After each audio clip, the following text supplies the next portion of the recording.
Good morning, good day, good evening, whenever you are, or welcome to the Dopamine Slot Machine. I'm your host, Andrew, a dad of two and a lifelong gamer. And this is a bit of weird episode to be doing, weird topic to be talking about, because a little bit meta, we're talking about the podcast itself. So, I've received a couple of messages over the past month because we haven't put out an episode for a while. And might have noticed that Brandon has been appearing less and less on the podcast. So Brandon is taking a little step back. He will still be involved, still appear some episodes as and when he can, but due to other commitments, he's really struggling to appear on this show as much as either of us would like. He will still be assisting me in the background. He's an incredibly busy man, and we've been so blessed to have him for this. He's been an absolute inspiration for myself, and I can't wait to get him back on this podcast again. So the Snapchat episode will be going out on Wednesday, or at least I'll be recording it on Wednesday. Maybe I'll even edit it and publish it on Wednesday. We'll see. Wouldn't that be something? And he did 90% of the research for that. So again, thank you so much, Brandon. And so the real question is, what are we going to be doing next? So the original pitch, the original idea for this message, Brandon, was like, look, let me tell you about smartphone-free childhood, because this is such an alignment of your interests and mine at the moment. And I wanted to have that synergy between a parent, gamer myself, and somebody who is an academic. Well, at least was an academic. I think Brandon would be mildly annoyed at me calling him an academic just because of how far behind those working in academia are in terms of this sort of choice psychology and how you cultivate addictive behavior compared to the people who are working in industry. Anyway, so what's next? I will still be giving my thoughts, semi-educated thoughts as they are. I will still be covering games that I like, games that I dislike, games that your children will be playing, and games that you may never have heard of but should be aware of. But apart from that, we want some guests. I keep using we. I don't have a production team. I have a Brandon to bounce questions off of, and as I said, I bounce questions off him very frequently. But we want some guests. So, firstly, I'm invited for experts from any related fields. So, it could be those in education, healthcare professionals, entertainers, anybody. But also, I want to hear from some parents. I want to hear from our listeners. I want to hear from parents whose children play games to talk with us about their children's experience playing those games, what they play, and those parents' own knowledge of video games. I want to hear a little bit about how perhaps this podcast has impacted you. Now, I have heard from a number of you. I've had people message me actually asking, hey, I didn't realize how bad Roblox was. What can I do here? And the suggestion for me has always been to identify the need that Roblox is fulfilling, which often is that digital third space, and identify a mutually agreeable, safer option, which has normally been Minecraft. But I would love to get people who perhaps have listened to this podcast for a while, who enjoy what we do. Let's get you on the show. Let's talk about the games your children play. Let's look at them together. In terms of how you can do that, I'm fairly active in the various smartphone-free childhood groups. But additionally, you can reach me at the dopamine slot machine at gmail.com or through any of our social media channels. So, if you do want to join, perhaps the only real prerequisite is that you have, I mean, I'm not expecting production quality recording equipment here, but semi-decent microphone. You will be able to test that beforehand and be able to have a conversation. And in terms of what I would expect from those who do want to appear, it'll be a conversation before recording and then the actual recording itself. So I don't want to ambush anybody with anything. That is absolutely not the intention. But just to avoid the possibility of anything like that, I think it's very good to have a sort of pre-discussion about topics beforehand. I am not a media expert. I am not media trained. I've appeared on the radio and TV a couple of times, but to be honest, this is the most experience I've got with media in my entire life.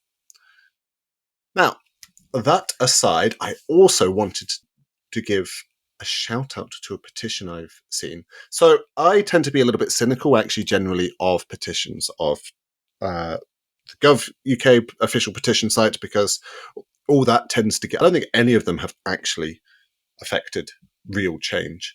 And change.org is just a charity company. It's a charity, right? Hosts petitions, and most of those just go into the ether. The only petition I've ever actually raised myself was to try and get my favourite local takeaway at university to start delivering. That said, there is a petition going around, which is, we ask our Prime Minister to request an urgent review of mobile phones in schools guidance.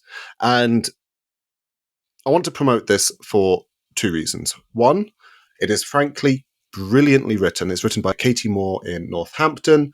Go read it yourself. It is a fantastic summary of what is needed, why it's needed, and unlike so many petitions just sort of raised as a knee-jerk response to something, no, this is artfully done. And secondly, because I believe it is actually going to be handed into Downing Street itself. However, for that to really be effective, for us to get the time of day from the government on it, we need 10,000 verified signatures. We're at 5,919. Now, of the hundreds of thousands now of parents who've signed the Smartphone Free Pact, to only get 6,000 on this is... and I appreciate that it's had a lot less in the way of visibility than the Parent Pact. But, we've got over 2,000 people who have signed the Parent Pact to just endorse it. And I've just looked up now, as of right this moment, take this with a pinch of salt, because I believe it's being reworked, so the figures might be a little bit all over the place. I have heard other regions, other areas mention that they've seen their figures drop and rise again, and that it's perhaps been a little bit inaccurate. But right now, 150,000. Wow. 149,000, but we'll round it up. By the time you listen to this, hopefully it's 150,000. I will link it in the episode description. Please go sign it. Please go read it. It was brilliant. Now, I also read an article today about parents who are buying their young children vapes. It's in the BBC. So, parents who are doing the one thing they thought they would never do, in an attempt to have some control over her children's vaping habits, they've resorted to buying the vapes themselves. Now, putting aside this is an issue, there's one specific section in this which really jumped out to me, because there's a lot of what we are talking about about smartphones.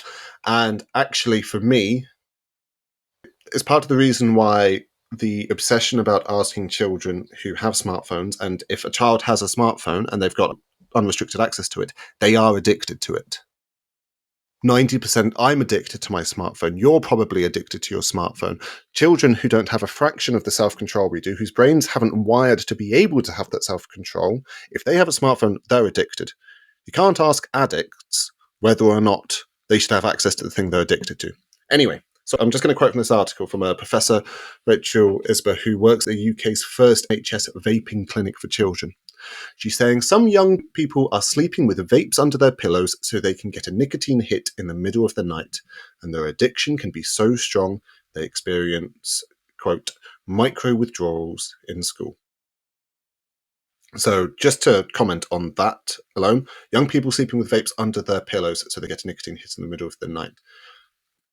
If your teen has a mobile phone and it's not restricted and it's in their room, they will be doing the same. I did the same. How old am I? I did the same. That was a strange moment. I did the same 15 years ago when apps weren't nearly so addictively designed. Hell, I did the same 5 years ago. as an adult. I have been guilty of doing that more recently than I care to admit. And the addiction can be so strong that they experience micro withdrawals in school. So we talk a lot about smartphone bans in school and the different types of them, and how out of sight, out of mind just isn't a workable model, because even though if it's within reach of you, it's taking up cognitive load.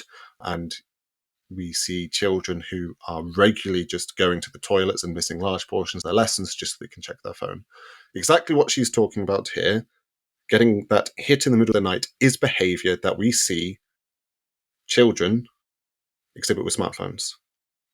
I'm going to move on slightly. They are consuming nicotine so frequently that they begin to feel anxious if they don't have it, even for the length of a double maths lesson, for example. They then think they need the vape to reduce the anxiety, she explains, but it is nicotine withdrawal that is causing those feelings in the first place. That is exactly what's happening with smartphones in schools. And when we go and ask, there's this, I get the importance of trying to include young voices in decisions that impact them, but we need to start off from the footing that an entire generation, basically everybody younger than myself, I was 12 when the iPhone was released, is probably suffering to some degree of smartphone addiction. That needs to be the starting place for any discussions that engage them here, and we are asking the addicts to give up their fix when we start including them in the conversation. Now, I'm not saying don't get to their voices. We cannot be taking them at face value here, for the same reason that we cannot be taking the children who think they need the vape to reduce their anxiety at face value. We hear a lot about school refusal, and actually it's been one of the pushbacks that we've had from some schools, saying, well, if we ban smartphones, some children will refuse to come in out of anxiety. That should be such a major red flag about what is actually causing the anxiety. It's difficult to think of anything more profound than that, right? Outside of this, there is starting to be a lot of good movement in denormalizing smartphones for children. What I am worried about is that the same movement isn't applying to video games. I don't really see it as net positive if a child goes from TikTok on their phone to Roblox on their tablet. We need to be looking at this holistically. We need to be understanding the wider digital environments and the way they're interacting with them. Getting even more holistic than that, we need to be looking at the play spaces that are available to children and looking at both the push and the pull factors. Why are children being pushed into these completely inappropriate and unsafe digital third spaces? And what are the ways in which these inappropriate and unsafe digital third spaces are pulling them on? So, relatively short episode today. I just wanted to touch in and explain a little bit about the direction the podcast is going, whilst also being confirmed that the Snapchat episode is finally coming out. We've worked hard on it. Anyway, if you or your family or anybody you know has been impacted by the issues that have been discussed in this episode, or if you want to appear on the podcast, please get in touch, be it at the dopamine slot machine at gmail.com or via our social media links, which are posted in the episode description. We'd love to hear from you. We'd love to have you on. And that's it for me. This has been the Dopamine Slot Machine. Thank you, and see you soon.